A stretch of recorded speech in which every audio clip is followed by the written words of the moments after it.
అష్టావక్ర గీత 7వ అధ్యాయం 3వ శ్లోకం.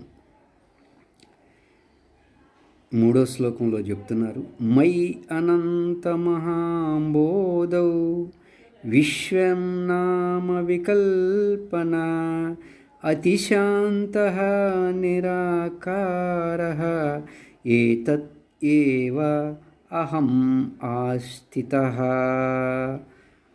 ఓ అష్టావక్రమునీంద్ర, నా మనస్సు అనేటువంటి మహాసాగరమందు ఈ జగద్భావనలు ఒక కల్పనలా వస్తూ ఉన్నాయి.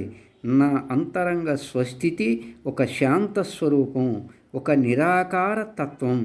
ఆ ప్రకారంగా నేను నా స్వస్థితిలో, నా స్వరూప స్థితిలో ఉన్నాను. అవి మనసు ఏర్పరచుకున్న వికల్పాలు. అంటే ఒక చిన్న పిల్లవాడిని సముద్రం ముందు కూర్చోబెట్టి నీకు ఏం కనపడుతున్నాయి అంటే అలలు అంటాడు.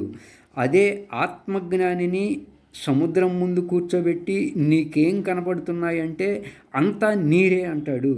అతనికి అలలు వేరుగా, సముద్రం వేరుగా కనబడవు. అంటే దీని అర్థం ఏంటి అంటే, ఎప్పుడైతే అద్వైతం బోధపడిందో సముద్రము వేరుగా, అలలు వేరుగా ఉండవు. రెండు నీరే అన్న భావన ఉంటుంది.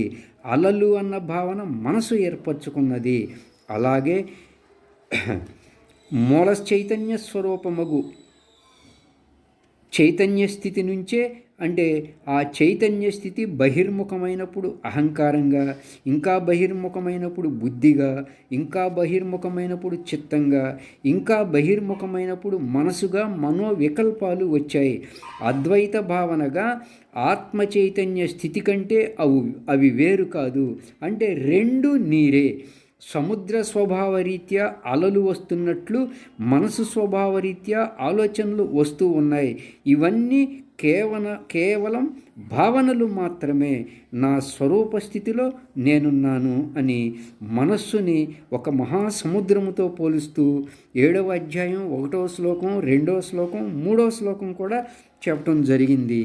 అలా నా స్వరూప స్థితిలో నేనున్నాను అని.